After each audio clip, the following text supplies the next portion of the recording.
Good evening, everyone. My name is Tayyeba, and I am from Pakistan. And I have an interesting story to tell you guys. Okay, so I am studying in Budapest, and when I was traveling to Budapest, at the airport, not at the airport, actually in the airplane, I was quite panicking because it was a new culture for me. It was a new language. I haven't traveled before. And I didn't know how to navigate myself in the city. I was really ruminating all the phrases in Hungarian, like meni bakarul and elnézést. However, when I get off at the airport, I see vending machines rather than people giving the tickets. And I went to the ticket machine, and I touched the screen, and I get my ticket. And I realized that I don't need to be panicking. And I get my ticket, and I get into the bus, and I shoved the ticket into the machine, and it read the barcode.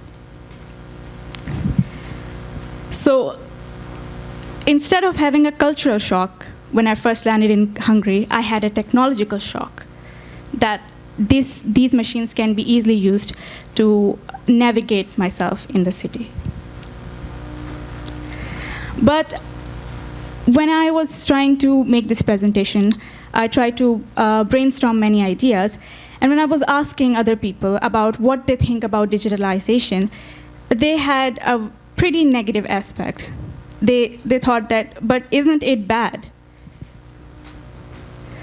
And I realized that, and when I asked them the question that why do you think that digitalization or technology in general is bad, they usually refer to something like The Terminator or other series, popular series and dramas.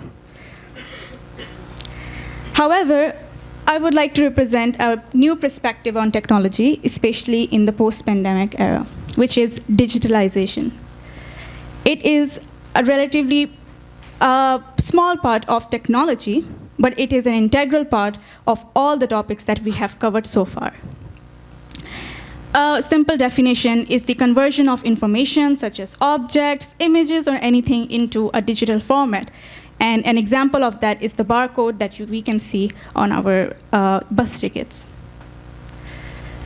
The most widespread and visible advantages of technology. Okay, so I will show you guys a slide, and I want you guys to see and reflect on your day and see how many of those digitalized things that you use in everyday life. So we all know that we have covered all of this topic today, and each of this topic that we have covered involved digitalization of data in one way or another, whether it's technology, financing, like Revolut, Wise, e-commerce, which is the fast fashion trail, circular economy. We don't need to buy clothes offline. We can buy it in stores at relatively cheaper and better prices. We also have telecommunication and healthcare system, which is also presented. Okay, so next question is, but isn't it taking away our jobs? The digitalization of our business sector especially, is it taking away our jobs? Okay, so here I will present the two ideas that before the pandemic, we humans were doing the 9-to-5 job. We weren't ready for the pandemic. It suddenly came, and so many people lose their job. However, we have so many digitalized jobs that can replace those 9-to-5 jobs, and it makes not only easier, but much more efficient for humans to have time on their hands for creative thinking. Another advantage of digitalization is higher mobility. Like people from across the globe can work in a single space. And in a study where the US citizens were asked whether they want to go back to their 9-to-5 offline jobs, most of them choose to retain the home work environments.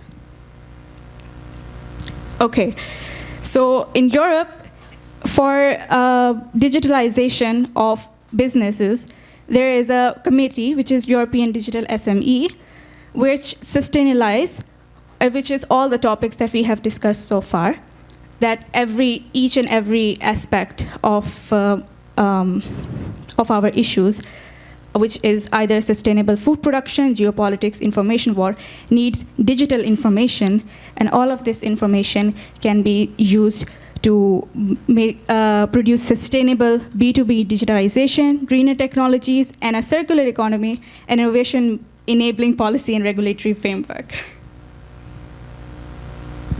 And thank you.